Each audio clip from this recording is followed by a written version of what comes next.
tirando todos os resultados, vai sobrar um jovem da periferia querendo encontrar seu espaço no mundo, que, a partir do momento que começou a encontrar esse seu lugar no mundo, teve vontade de contar para outras pessoas como é que funciona.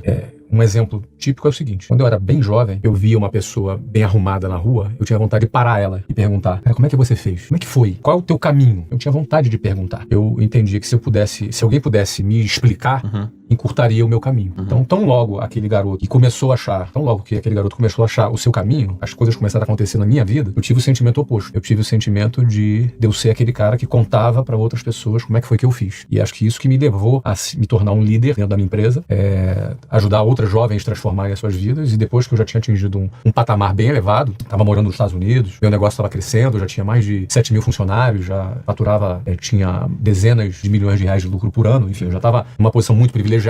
A internet, ela representou um microfone para eu contar para outras pessoas como é que funciona. Eu acho que se eu tivesse tido acesso ao que eu proporciono hoje, era tudo que eu queria na minha época. Tudo que eu queria era alguém que chegou lá me contando como é que era. Então eu vejo muita utilidade nisso, sabe, João? E me sentir útil pra mim é muito importante. Porque pra mim não basta desfrutar do dinheiro que eu conquistei, não basta só desfrutar das minhas conquistas, embora eu desfrute bastante. Eu também quero ser útil. É por isso que essa é a minha essência bruta. Essa tua utilidade que você deixa muito nítida na internet, distribuindo conteúdo na internet, muito forte nas plataformas, com milhões de seguidores. Você é o cara que tinha milhões de seguidores e grande massa crítica, não tinha nem 100 mil seguidores. Você fez movimentos, liderou movimentos muito antes de muita gente. Eu sou um deles. Esses movimentos, esse conteúdo, essa mensagem, era para combater que tipo de inimigo? Que tipo de coisa? Que força é essa? Essa força que para muitas pessoas é invisível. Para você é visível. E que você chega para as pessoas e fala assim: cara, olha isso aqui. Você não tá vendo, mas existe isso. Olha isso aqui não é teu amigo. Isso aqui é um inimigo. Que força invisível, restritiva, que inimigo que é esse? O inimigo, ele não é invisível, Joel. As pessoas não percebem que ele é o inimigo. Porque ele está visível, só que ele se fantasia de amigo. Ele se coloca como se cuidasse dos interesses das pessoas, mas na verdade ele escraviza as pessoas. Ele se comporta como se ele pudesse dar segurança e garantias para as pessoas, mas na verdade ele é a garantia da pobreza para as pessoas. E eu tô falando do sistema. Parece uma coisa uma entidade meio sistema. O que é o sistema? O que é o sistema? O sistema é a engrenagem de como as coisas funcionam. O sistema começa com um modelo educacional, que é seguido do emprego e que é seguido da previdência social. Esse é o sistema. Isso tudo nessa camada se apresenta como a solução e a garantia para as pessoas. O sistema educacional padronizado pelo MEC é muito ruim, é muito fraco, é muito defasado, então ele não tem condição de dar garantias para as pessoas, ao contrário, é uma máquina de desigualdade social. Aliás, quem tem acesso a uma educação melhor, porque o pai pode pagar, não aquilo que o Estado oferece, tem vantagem. E eu percebi isso cedo quando eu fui fazer um concurso público, e vi que eu estava muito atrás, embora eu fosse um dos melhores alunos da escola pública. Então eu, com 13 anos de idade, fui fazer um concurso público, e eu era um dos melhores alunos da turma. Me dei conta que eu era um dos piores daquele concurso. Então eu me senti enganado. Eu estava seguindo uma cartilha à risca, e de repente, sendo um dos melhores alunos daquela cartilha, eu me tornei um dos piores naquele concurso. E não só não fui aprovado naquele concurso, como eu quase fui reprovado na 8ª série, porque minha mãe deu o salário dela inteiro para pagar aquela escola para mim. E eu não só me deparei com o meu fracasso, mas eu me senti enganado, já com 13 anos. Mas como assim? Porque eu estava numa escola que eu era um dos melhores, como eu posso ser um dos piores aqui? Então eu tava me enganando lá. Sim. Tava me enganando. Depois, no final por 3 anos eu fiz o mesmo concurso até ser aprovado, mas levei 3 anos. Tirei a diferença, mas foram intermináveis 3 anos. Eu parei de estudar, inclusive, não fui pro ensino médio, porque eu foquei 100% naquele concurso. Sim. E aí depois, eu indo pra escola, eu pegava um ônibus que passava numa rua que se chamava Avenida Suburbana, no Rio de Janeiro, e essa rua é uma rua cheia de bancos. E eu percebi que, numa determinada data do mês, aqueles bancos ficavam com uma fila interminável, rodando o quarteirão. E eu achava estranho, eram só velhinhos, né, naquela fila. E uma vez eu perguntei para uma pessoa dentro do ônibus, os ônibus eram lotados, eu em pé, do lado de uma pessoa, eu tomei coragem e perguntei para aquela pessoa do que se tratava aquela fila. E ela falou para mim: aquilo ali é a fila da aposentadoria. Eu olhei para aquela fila da aposentadoria, vi um monte de velhinhos, um calor de 38 graus no Rio de Janeiro, com uma sombrinha, né, com um guarda-chuva, naquele calor, esperando para receber a sua aposentadoria, que certamente era uma mixaria. E aí eu me lembro, quando eu olhei para aquela fila e falei: eu nunca na minha vida vou estar naquela fila. Nunca eu vou entrar nessa fila. Porque aquilo ali é o quê? É a fila do último estágio da vida de quem está dentro do sistema, que é a aposentadoria. E olha que naquela época não é como hoje. Naquela época se aposentava com 50 anos, depois teve reforma da Previdência, passou para 60, depois teve outra reforma. E vai ter outras, porque a conta não fecha. É um modelo falido, é um modelo que promete garantias, promete segurança, mas é um modelo completamente falido. A conta não fecha da Previdência e não vai fechar. É impossível fechar. É uma questão matemática. Então, no fundo, esse inimigo, ele se apresenta como amigo, mas na verdade ele é inimigo. Por que é inimigo? Porque o cara passa 10, 12 anos estudando nesse modelo que é falido, depois ele vai para um modelo trabalhista que explora a pessoa. E aí não é o empresário que explora a pessoa, é um modelo que explora. Por exemplo, o funcionário tem o FGTS. O que é o FGTS? Nada mais é do que o dinheiro do próprio funcionário, que é confiscado pelo Estado, e que é obrigado a ficar numa conta a qual ele não tem acesso, e que esse dinheiro fica aplicado e não corrige sequer a inflação. Cara, isso é muito... É um confisco do dinheiro do cara. Não, mas isso aí é um fundo de garantia para te proteger. Ou seja, o inimigo, ele se traveste, ele se fantasia de amigo. Não basta confiscar o dinheiro, não basta não corrigir o dinheiro, tem que inclusive fazer você se ajoelhar para dar graças a Deus que o Estado tá te protegendo ainda. E não dá nem para pegar o dinheiro. Não dá para pegar. Você vai ter que comprar um imóvel, ou se for demitido. Tem condições. Assim. Tem condições para você ter acesso ao dinheiro que é teu. Então, cara, eu fico vendo essa situação e muitas pessoas não percebem. O 13º salário não é um salário extra, como a pessoa pensa. Ele é o salário anual do cara dividido em 13.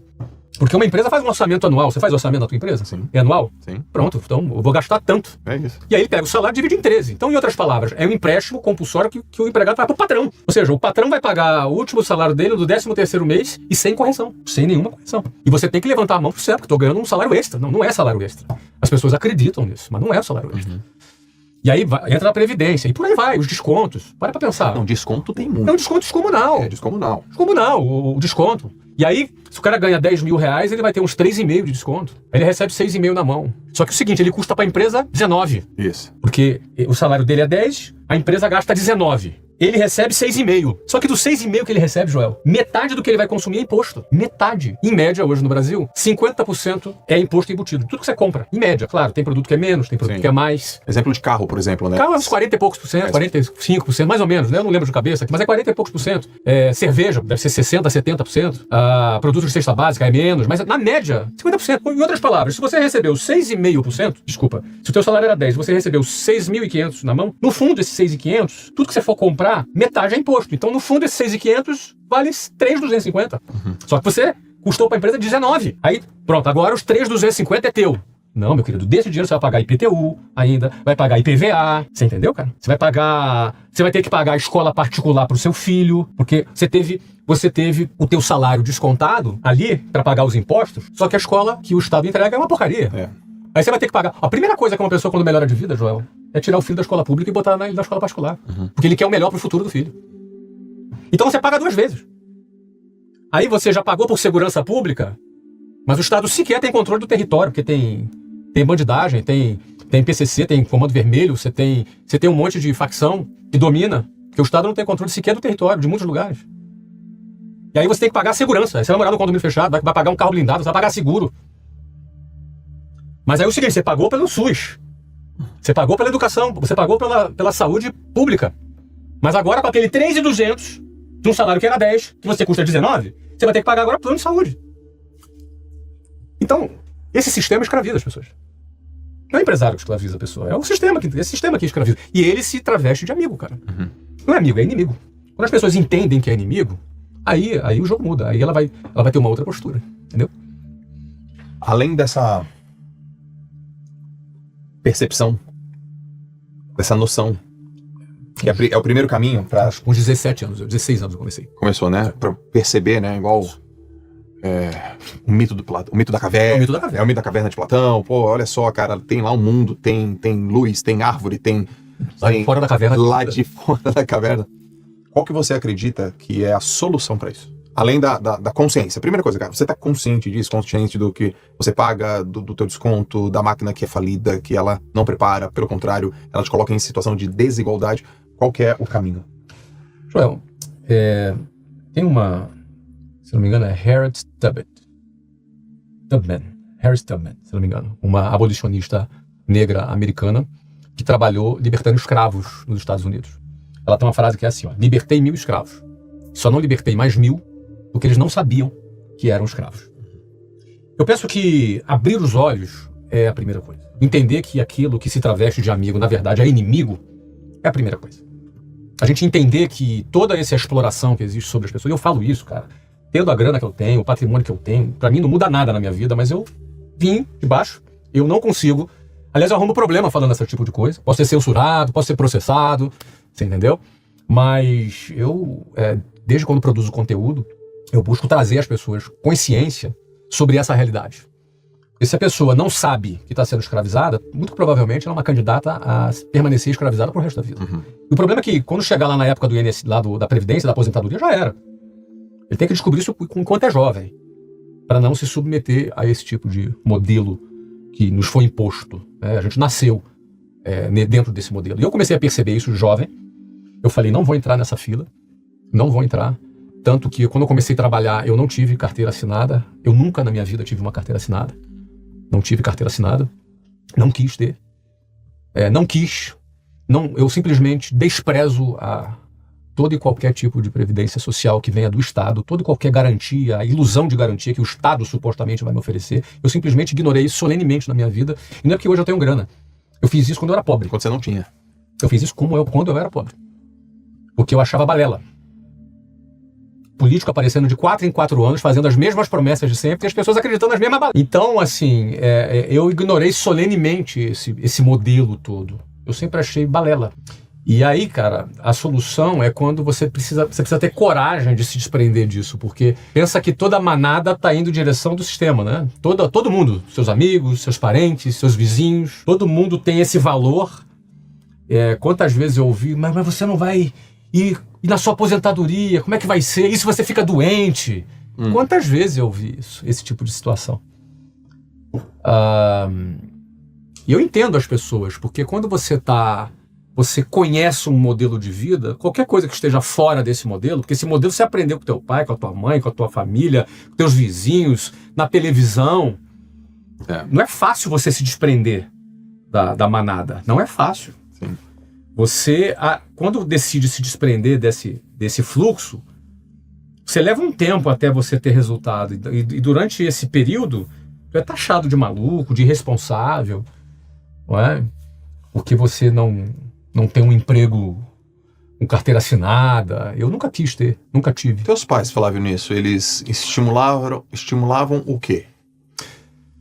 Meus pais me apoiavam muito, no sentido, porque eu era um garoto estudioso. Eu fui um cara que venci no sistema acadêmico, sabe, Joel? Uhum. Eu fui um dos melhores alunos. Eu passei nas melhores faculdades. Então eu não sou um cara recalcado porque eu não consegui passar. Sim. Eu passei nas melhores faculdades federais, que para um jovem da minha realidade só podia ser uma faculdade pública, porque meus pais não tinham condição de pagar uma faculdade privada. Então passar numa faculdade pública era um up, era o máximo, era o que alguém da minha realidade poderia ter. Sim, então eu passei. Acontece que num dado momento eu questionei. Você entendeu? Eu questionei. E pensei que eu indo para a faculdade que eu levaria 5 anos para me formar. Eu tinha já 19 anos. Eu fiquei 3 anos, né? Naquela história do concurso. Uhum. Então eu ia me formar com 24 anos se não tivesse nenhuma greve, o que é improvável. Provavelmente me formaria com 26 anos de idade. E aí talvez fosse arrumar meu primeiro emprego de engenheiro de software. Porque era ciência da computação que eu estava fazendo, engenharia da computação. E aí minha vida talvez começasse aos 27 anos de idade. E quando eu conheci a área de vendas foi uma área que me deu a seguinte mensagem: eu vendo, eu ganho. Então depende de mim. Sim. Depende de mim, eu não dependo do sistema mais. Não, mas não tem nenhuma segurança. Mas o sistema, da qual segurança? Estabilidade não existe. Começou aí, essa minha frase. Uhum. Qual a segurança que o sistema me dá? Segurança de que eu vou arrumar um emprego e no final vou me aposentar pelo INSS? Isso pra mim é tenebroso. Isso pra mim não é risco, é a certeza de um caminho em que eu vou sucumbir à mediocridade na minha velhice. Não tem como alguém viver bem pelo INSS, não tem como. Não existe a possibilidade. Porque o topo do INSS... 8 mil reais. 8 mil reais. 8 mil reais é o teto. A maioria não ganha nem 2 mil reais. É verdade. Então, é isso que eu quero pra minha velhice? Depender do Estado nesse nível que eu quero? Negativo. Pra mim, o grande risco é você apostar nesse caminho. Então, a aposta desse caminho, pra mim, era fora de cogitação. Eu não recebi herança, meus pais não me deram valores, honestidade, palavra, mas não recebi patrimônio de herança. Nem teria nenhum patrimônio. Então, eu tinha que fazer acontecer. E o sistema não me oferecia isso. Então, quando eu venci fora do sistema, e aí eu nunca tive carteira assinada, e aí eu venci como vendedor, ganhei dinheiro, cheguei a diretor, mesmo sem registro daquela empresa. E aí decidi sair para abrir o meu negócio estourou, explodiu. E aí, de um garoto que morava na boca da favela, e daqui a pouco eu virei um empresário bem-sucedido. Só que eu não consegui me esquecer de onde eu vim, entendeu, João? E não perdi a vontade de contar para as pessoas como é que é. Assim como eu queria que alguém me contasse como é que era, Sim. eu mantive a vontade de contar como é que é. E para mim, revelar, denunciar o inimigo fantasiado de amigo é uma das minhas maiores missões de vida. Mostrar para as pessoas que aquilo que diz que é seguro, na verdade, é uma armadilha. Fazendo uma analogia, você na caverna se desprende, olha, tem a saída, abre e fala, uou, tem uma vida aqui, volta pra chamar os prisioneiros. Exatamente. O que Eles precisam saber que são prisioneiros, mas eles não sabem. E aí você tá libertando essas pessoas. O que você ouve de objeção? Tô usando essa palavra das vendas. Qual que é o revés que eles trocam? Não, pelo amor de Deus, isso não funciona pra mim, isso não é pra todo mundo. A maior objeção é o medo. Pensa o seguinte, o cara tá dentro da caverna. Se ele sai da caverna, ele pode ser devorado por uma fera, por um urso. Sim. Mas se ele fica na caverna, ele vai ter uma vida abaixo da média e ainda vai morrer de fome dentro da caverna. Então, é mais ou menos assim. Na caverna é certeza que ele morre. Fora dela, talvez ele morra. Não tem garantia. Eu não prometo garantia pra ninguém. Sim. Não existe garantia. Essa é boa. Não existe, cara. Ela tá. Não existe garantia. Não existem garantias, cara. Não existem mesmo, cara. Então, assim, eu não dou pro cara uma fórmula, ó, faça isso, sai da caverna, não tem garantia, cara. Agora, existe uma garantia. Se tu ficar, tu morre. Isso é garantido. Não tem garantia, mas você tá no jogo da probabilidade. É mais provável que aqui. Isso, exatamente. Então é isso, cara. Agora, é pra todo mundo, Joel? Cara, eu acho que todo mundo tem condições, mas a maioria tem medo. Essa é a maior objeção. O medo do desconhecido, as pessoas preferem, na sua grande maioria, abraçar a mediocridade em vez de enfrentar o desconhecido. Mesmo que não seja tão desconhecido assim, atualmente. Porque hoje, cara, o que se tem de informação é verdade. É inacreditável. É verdade. Na nossa época, na minha época, não tinha. É verdade. Se a pessoa quiser pesquisar sobre qualquer palavra, frase que você cita aqui... Na internet, no GPT, na inteligência artificial, cara, você tem de tudo, cara. Vai encontrar. Faz um business plan pra ele. É verdade. Na minha época não existia isso. Eu tinha que ficar imaginando como é que seria eu perguntar pra alguém na rua. Então é isso. Então eu penso que hoje o caminho é empreender. Mas, Flávio, empreender não tá dentro do sistema também? Tá dentro do sistema também. Empreender também tá dentro do sistema. Mas a cabeça de um empreendedor fora do sistema é diferente. Eu estou no sistema, mas não pertenço ao sistema. Eu estou porque eu não sou andarilho, né? Mas eu não pertenço a esse sistema. Aliás, é um sistema medíocre. É um sistema que me enxergava como um número dentro de um ônibus lotado, que me desprezava, que me humilhava. Que é o que o sistema faz. Com a maioria das pessoas. Quando entrega um ônibus que você vai ficar com 8 pessoas por metro quadrado dentro do ônibus, é uma grande humilhação. Só que as pessoas se acostumam a ser humilhadas a vida inteira. A forma como as pessoas são tratadas numa repartição pública é uma humilhação. A espera que ela tem que ter é uma humilhação. Então, a sociedade está acostumada a ser maltratada, só que ela está habituada. Tá tudo bem. Virou padrão. Vira padrão. Você entendeu? Então, quando você se liberta disso, é diferente. É bem diferente. A sensação de liberdade é muito boa. Eu recomendo para todas as pessoas não dependerem do sistema. Quase lá. Estamos a um passo dos 100 seguidores e eu conto com você para chegar junto nessa meta. Clica em seguir e bora bater esse número juntos. Flávio, mais do que abrir um negócio, empreender para você é o quê? A filosofia de vida? Empreender é se libertar do sistema. Empreender é se libertar do sistema. Vendas mais empreendedorismo é a liberdade do sistema. Você não vai depender de um patrão, você não vai depender do Estado, você vai criar sua independência financeira, você não depende nem de um país, porque você sai do país e vai para qualquer outro país na hora que você quiser e as portas estarão abertas, porque os países recebem de portas abertas quem tem dinheiro. É chocante isso? Talvez seja, mas essa é a realidade. É o que é. É o que é. Os países vão te receber de portas abertas. Então, quando você conquista a sua independência financeira, é a sua carta de alforria desse sistema medíocre. Porque o mesmo sistema que te despreza e te humilha quando você ainda não conquistou alguma coisa é o mesmo sistema que puxa seu saco quando você vence. Quando você vence, vão botar tapete vermelho pra você. Então, eu sempre digo, olha, quando você tá em baixa, não acredite que você é um bosta, não. Porque o sistema vai te chamar de bosta o tempo inteiro. Não acredita, você não é um bosta. Mas não se iluda quando o sistema começar a puxar o seu saco. Você também não é o cara. Você se manter com a mesma identidade na baixa ou na alta é o que te mantém livre do sistema. Porque você se achar um bosta significa que o sistema tá te dominando. Mas você se achar o cara é porque você se vendeu pro sistema. Então, quando você não se move nem de um lado nem do outro, você se mantém isento dessa porcaria. Você se mantém livre e não ficou com o ego inflado porque o sistema agora passou a puxar teu saco. E aí daqui a pouco você é famoso. Aí, cara, o sistema também vai te tratar diferente. Então eu não me iludo com essas coisas, sabe, João? Eu não me iludo, cara. Eu busco continuar sendo aquele garoto lá da periferia que quis querer só com um cara que se livrou, um cara que tá livre. Eu sou a mesma pessoa, mas eu tô livre. Eu lembro que eu percebi essa liberdade em mim por conta de 2 disciplinas. Disciplinas mesmo, assim, vendas e marketing, que se juntaram. Quando eu entendi que daria para vender o que eu faço, o que eu fazia, e que eu poderia colocar preços maiores do que o sistema me propunha pagar, eu me senti livre. Eu falei, depende de mim, eu tenho que aprender essa musculatura, essa envergadura de vendas vai depender do quanto que eu tenho de venda, que isso vai gerar confiança e assim por diante. Você foi professor? Eu fui professor. Ou seja, você vendia seu serviço para uma faculdade. Eu vendia minha hora... Por quanto? R$30. R$30 a sua hora. Quando eu já era professor universitário, mas eu já cheguei a receber por hora R$3. R$3 por hora. Já recebi R$3 por hora. No começo da minha carreira, bem no começo, R$3 a hora. Talvez R$2,80, alguma coisa assim. Quando eu recebia 30, aquilo ali realizava seus sonhos? Não. Mas quem decidia que era 30? O empregador. O empregador que decidia. E se minha aula fosse maravilhosa, ia ser 30. Igual. Se ela fosse esplendorosa, Ia ser 30. 30. Se ela fosse magnânima, Flávio, 30. E se ela fosse mediana, Ia ser 30. 30. Se tivesse 30 alunos, 30. Se tivesse 75 alunos, 30. Se tivesse 44 alunos, 30. Ou seja, você vendia o seu serviço para uma instituição que te pagava aquilo. Essa é a razão da sua sensação de liberdade, quando você entendia que você podia vender para o mercado e que você não precisava ter medo de não conseguir vender para o mercado, porque esse é o medo das pessoas já. Você me perguntou da objeção. Elas têm medo. Elas têm medo de vender, mas preferem vender um pacote pequenininho para uma empresa. E aí eu não tenho como não dizer isso, eu tenho muitos funcionários. Todos eles há anos me ouvem falando isso. Então eu fico feliz quando eu tenho um funcionário que fala assim, Flávio, obrigado, vou lutar pelo meu futuro. Feliz. Você incentiva. Libertar pessoas, para mim, me motiva mais do que reter funcionário.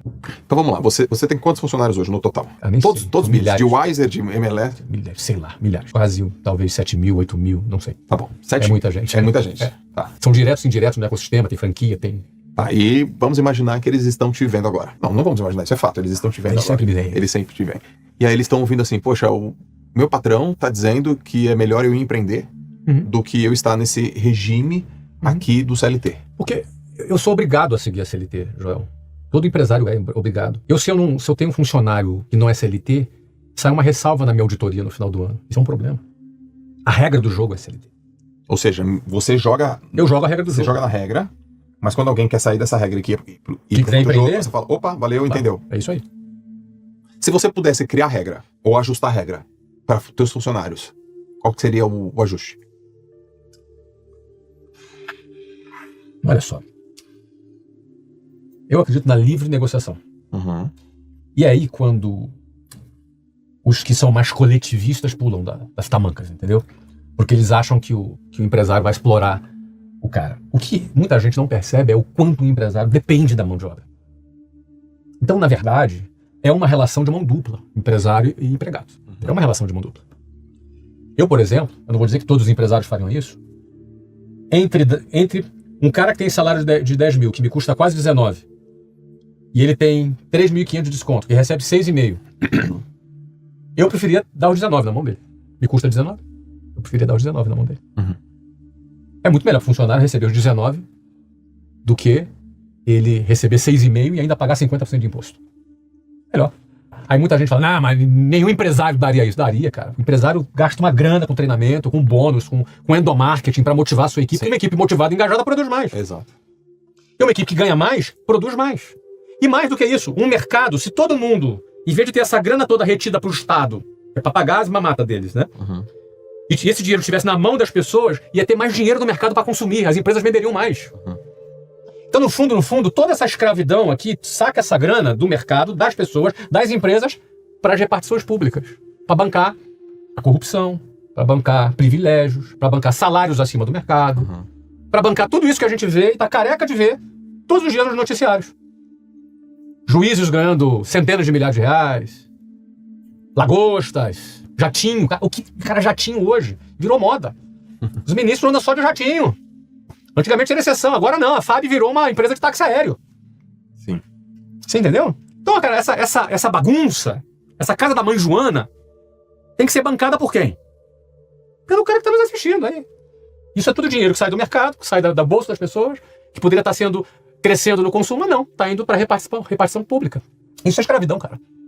Porque dinheiro é o tempo, é resultado do nosso tempo de trabalho. Então, parte do nosso tempo é desviado da sua finalidade, que deveria ser a gente construir a nossa vida, mas para ir para a máquina estatal.